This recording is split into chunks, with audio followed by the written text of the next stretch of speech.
စာမဖတ်ရသေးဦးမလားကိစ္စမရှိဘူးတင်ပြနဲ့အတူဖတ်ကြမယ်နော်ဒီနေ့ခေါင်းစဉ်လေးကကျမလာဖခြင်းအတွက်ဖြတ်လန်းမရှိလာဖခြင်းနေကြတဲ့အမျိုးသမီးတွေအတွက်ကျမရေးဆိုရုံခေါင်းစဉ်လောက်နဲ့ဆွဲဆောင်မှုမရှိနိုင်တာကျွန်မသိပါတယ်ပတ်စံရှိပြီဆိုတာနဲ့လာဖမှုကိုအရှိန်မရွေးဝယ်ယူနိုင်တဲ့ခင်မော်လားအစီချဆက်တွေရှိတယ်နုပြလာအောင်ထိုးဆေးတွေရှိတယ်အသားရည်လားဖို့ဖိဆက်ဆေးတွေလိုရှင်လားကြည့်ကောင်းအောင်ပုံဖော်ပေးမယ်အတွင်းခံအင်ဂျီမျိုးလားဘာမဆိုကျမတို့အိတ်ကတ်တဲ့ကပတ်စံထွက်ရုံနဲ့ချက်ရှင်လားဖို့ကိုပေးကြတော့မှာမို့လားဒါကိုကျမတို့လားဖို့ကျမဖို့ကိုဖြက်လန်းမလိုက်ကြဆိုပါညာနဲ့ရေးပြနေတော့ကျမတို့ကိုအံ့ဩကြမှာပါဒါပေမဲ့အမှန်တရားဟာတကယ်တော့ရှင်တို့ဟာမိတ်ကပ်ဖို့တလုံးမျိုးခဏတာရီတူနီးနဲ့လာချင်ပါချင်တာမျိုးမဟုတ်ရင်တော့ long run long strong ကိုတာရွေးဖို့ရှိမှာပါကွယ်လာပါချင်းဆိုတာကျမချင်းနောက်ကနေမကလိုက်လာတဲ့အပိုစုလက်တွေပါပဲတကယ်တော့များကျမချင်းမှာနောက်ဆက်တွဲကောင်းကျိုးတွေမှအများလိုက်တာHeady ခေါင်းစဉ်စီမှာရှင်တို့ time and energy ကိုရင်းနှီးမြှုပ်နှံတာထက်ပိုတာတဲ့ investment မျိုးဘယ်လိုရှိမှာတော့ပေါ့ကွယ်ဘေးထွက်ဆိုးကျိုးတွေဘလောက်အတိုင်းတာများတောင်ရှိနေနိုင်မဲ့ခက်မှန်းမရတဲ့ဆေးတွေစားမဲ့အစားအချိန်မှန်အိတ်အချိန်မှန်စားပြီးလေ့ကျင့်ခန်းပုံမှန်လေးလုပ်ပါလို့ဖြည်းဖြည်းချင်းပြိုးယူတာပေါ်လို့မကောင်းဘူးလား Of courseဒါမျိုးကြအချင်းတို့လိုရှင်လာချင်တယ်လို့တော့ဟတ်ချလောင်းဆိုပြီး reset တမ်းမရဘူးပေါ့ဖြစ်ပုံကပြင်းကြတာရှိမယ်အချိန်မပေးချင်ကြတာရှိမယ်အမထိုးရှင်ကြတာစိတ်မချကြတာမျိုးနီးမျိုးစုံရှိကြပါတယ်တိုးတော်ငယ်ကကျမတို့ဟာ branded person ဖြစ်ရှင်ကြတာမို့လားဈေးပေါ်ပေါ်ပဲနဲ့အလွယ်လန်းလိုက်တာကျမလာပါမျိုးအတူတွေစိတ်မှန်တဲ့အရှိတရားတွေဒါတွေဖြစ်လာဖို့ဆွဲရှိဖို့တော့လိုတာပေါ့ရှင်တို့ဟာကိုယ့်ရဲ့တနေ့တာကိုကောင်းကောင်းစီမံခန့်ခွဲတဲ့ရမယ်ကိုပေးနိုင်တဲ့အချိန်နဲ့စွမ်းအင်ကိုတေချာနားလည်ရမယ်ဆက်စချင်းကတော့ဘာကြီးတွေလုံးမယ်ဆိုတာတဲ့ဘာတွေတော့မလုပ်ဘူးဟိဆိုတာကနေစားရမှာပဲဖြစ်ပါတယ်ဥပမာဆိုကြပါစို့စိတ်လေးမတောက်တော့ဘူးအစီအစိတ်တွေမစားတော့ဘူး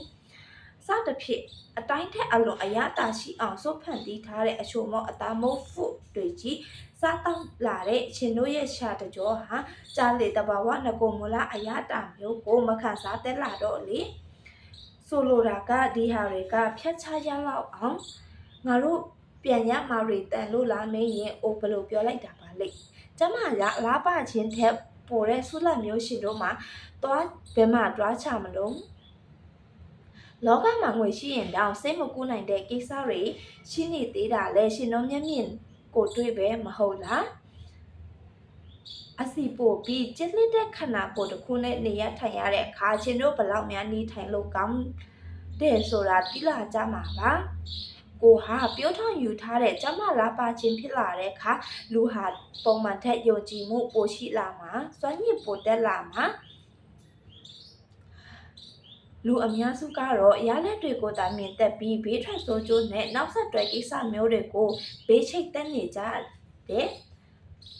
တကယ်တော့အကျိုးဖြစ်တာမျိုးကကျမတို့လိုရှင်တဲ့ကိုယ်တွေစီရွေ့နေတဲ့ process ဖြစ်စဉ်မှာတင်ချက်ချင်းလက်ရင်းကိုခံစားနေရတာမျိုးတော့ဒီ process မှာရှင်တို့ကို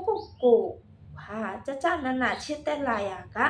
self respect တွေတိုးလာမယ် self confidence တွေရှိလာမယ်ဒါတင်မကဖြစ်စည်းမှုဟော်မုန်းတွေရောပြီးပျော်ရွှင်မှုဟော်မုန်းတွေပါရလာအောင်ပါရဲ့ဆိုလိုချင်တာက self discipline ရှိဖို့တော့တိတ်လုံးနဲ့လောကကြီးမှာထိန်းချုပ်ဖို့စ조사နေမယ်အစားကိုယ်ပါဇက်စီကဘာတွေထည့်တယ်မထည့်ဘူးဆိုတာကိုခဏကိုဘယ်လိုများတအောင် train မယ်ဆိုတာမျိုးကဒါထိန်းချုပ်ဖို့စဉ်းစားကြည့်ပါဒါနဲ့ပဲကျင်ပြီးပြုတ်ပြီးတလားစာတင်းပါလို့တန်းဆော့ပေးရတဲ့ရဲ့မျိုးတော့မဟုတ်ဘူးပေါ့လေ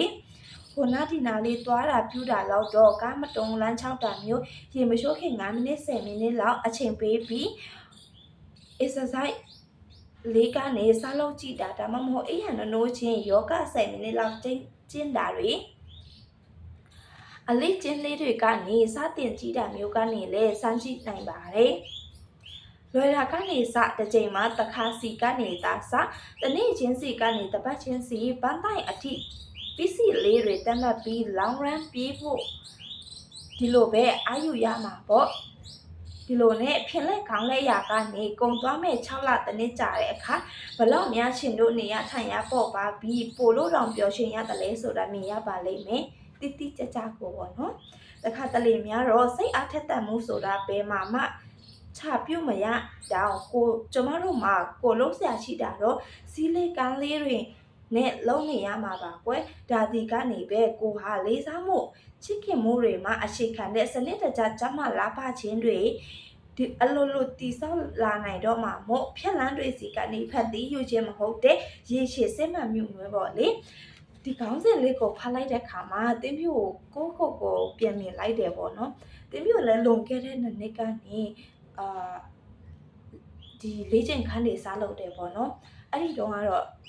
အိမ်မက်တဲ့တီးကြတဲ့ဘာတွေတော့မရှိဘူးဒါပေမဲ့ကိုကောင်းတဲ့နေရာတစ်ခုရောက်အောင်ဆိုပြီးတော့ကောင်းတဲ့အရာလေးတွေလေးချိန်ခန်းကနေစားလုပ်တယ်အဲ့ဒီကနေဘာတွေစားရလဲဆိုတော့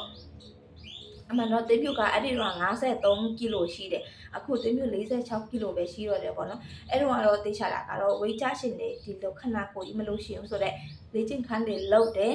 အဲ့မှာအကနေစားပြီးတော့လေ့ကျင့်ခန်းလုပ်ရင်းနဲ့ရလာတဲ့ကဘာလဲဆိုတော့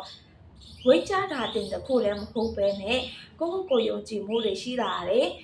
ဒီ self confidence တွေပေါ့နော်ကိုရှစ်သက်လာတယ်အဲ့ဒီကနေတဆင့်ကို